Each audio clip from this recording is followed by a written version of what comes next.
nos petits problèmes politiques par rapport à ce que les gens ont connu en Nouvelle-Calédonie ou ce qu'ils connaissent actuellement à Mayotte. C'est de la roupie de Sansonnet. Cédric Verle, rebonjour. Bonjour. On s'est vu il y a quelques temps pour parler de la politique nationale. On va maintenant évoquer votre bilan de l'année 2024 et puis les projets 2025. Ils sont fort nombreux.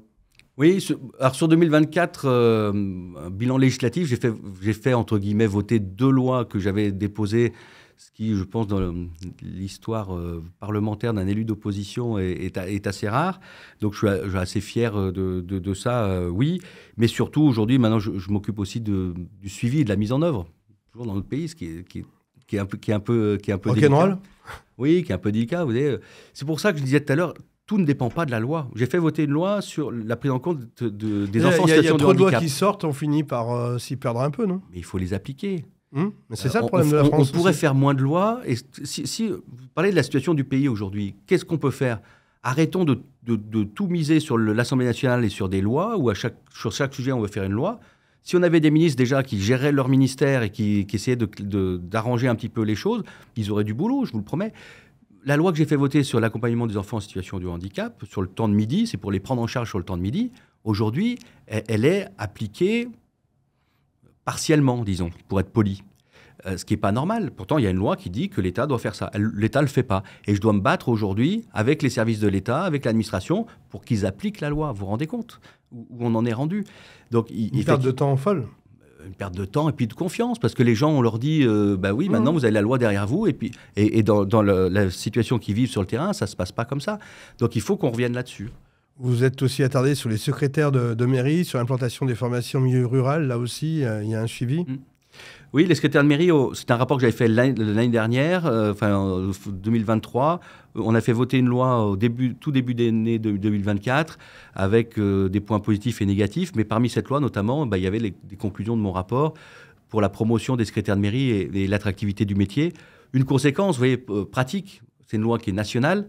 En Savoie, il y a une trentaine de secrétaires de mairie, 28 exactement, qui ont eu une promotion et qui ont pu être classés rédacteurs territorial. Et puis il y en a d'autres qui le feront l'année prochaine. En 2025, les sujets législatifs, c'est le rapport sur la mission des sports en pleine nature et puis c'est les forfaits scolaires, surtout pour les enfants en garde alternée. Expliquez-nous tout ça. Oui, j'ai 2 propositions de loi qui sont en train de mûrir. C'est un peu la manière dont je travaille. J'ai fait l'année dernière un rapport sur les collaborateurs de cabinet et certains problèmes qu'ils rencontrent.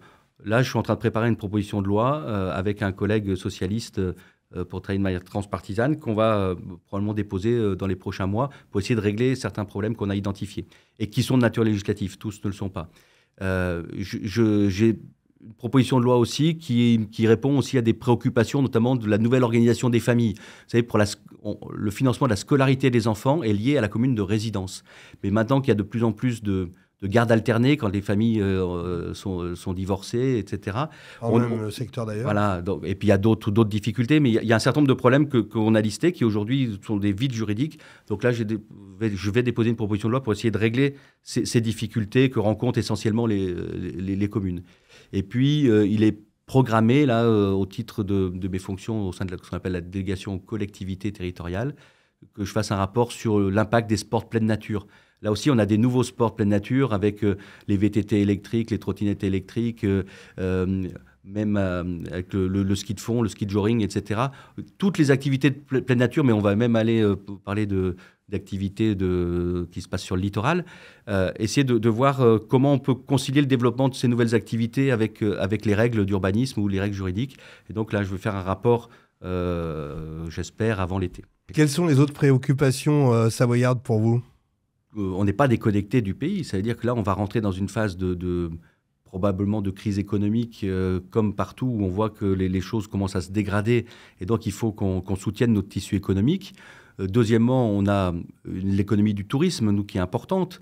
C'est 50% de l'économie en Savoie. Alors, pour l'instant, on a fait un début de saison magnifique. Cartonne, hein. Le mois de décembre était magnifique. On espère que ça va durer comme ça. Mais on a un enjeu aussi pour que ça dure, pour gérer aussi ce qu'on appelle la transition. Mais en fait, c'est cette diversification. Et au-delà de ça, l'image de la montagne. On a les Jeux Olympiques en 2030 qui doivent être pour nous non seulement un événement, mais un objectif, et pour qu'on arrive à profiter de cet événement pour construire une image de la montagne qui continue à être attractive et qui soit plus souvent perçue comme un peu négative par certains, parce qu'on va donner l'impression qu'aller à la montagne l'hiver, c'est presque agir contre l'environnement, alors que c'est tout l'inverse. Et donc il faut qu'on travaille sur cette image-là et qu'on travaille avec les communes concernées pour redonner une image positive, encore plus positive de la montagne. Mais on le voit, elle est positive. Les taux de remplissage, alors qu'il y a de la neige de partout, n'ont jamais été aussi bons que cet hiver. Un Cédric Vial combatif et positif alors ? Oui, il faut... Vous savez ce qu'on dit, hein, face à une situation difficile, il vaut mieux être optimiste, quitte à avoir tort, qu'être pessimiste et avoir raison. Donc, dans cet objectif-là, oui, il faut essayer de trouver en toute chose, il faut essayer de trouver le positif, essayer de s'en sortir.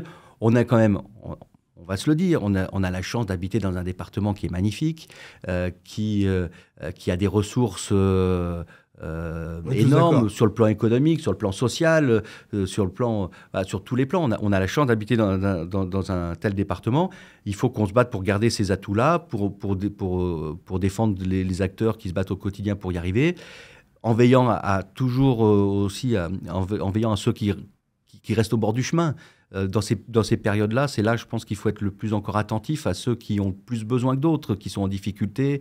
Et je pense que c'est notre rôle en tant qu'élus aussi d'avoir cette attention particulière, justement, quand tout va bien, à ceux qui vont moins bien. Voilà. Et quand la situation se dégrade, il y aura de plus en plus de gens qui iront moins bien. Il faut qu'on ait cette attention-là. Moi, je pense que si j'ai un vœu pour cette année, c'est celui-ci. C'est plus de fraternité. Voilà. Vous savez, dans cette devise qui est importante, je vous ai parlé de liberté tout à l'heure, l'égalité, elle est essentielle. On en a parlé un peu quand on parle du handicap. C'est aussi la question de l'égalité. Comment on donne les mêmes chances à tout le monde, quels que soient les handicaps des uns, physiques ou autres, à l'arrivée, au départ. Et là, la fraternité, c'est le troisième mot de notre devise.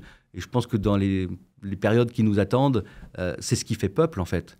Un peu plus d'harmonie et d'écoute dans notre pays, quoi. Mais oui, d'harmonie, d'écoute et d'attention à l'autre.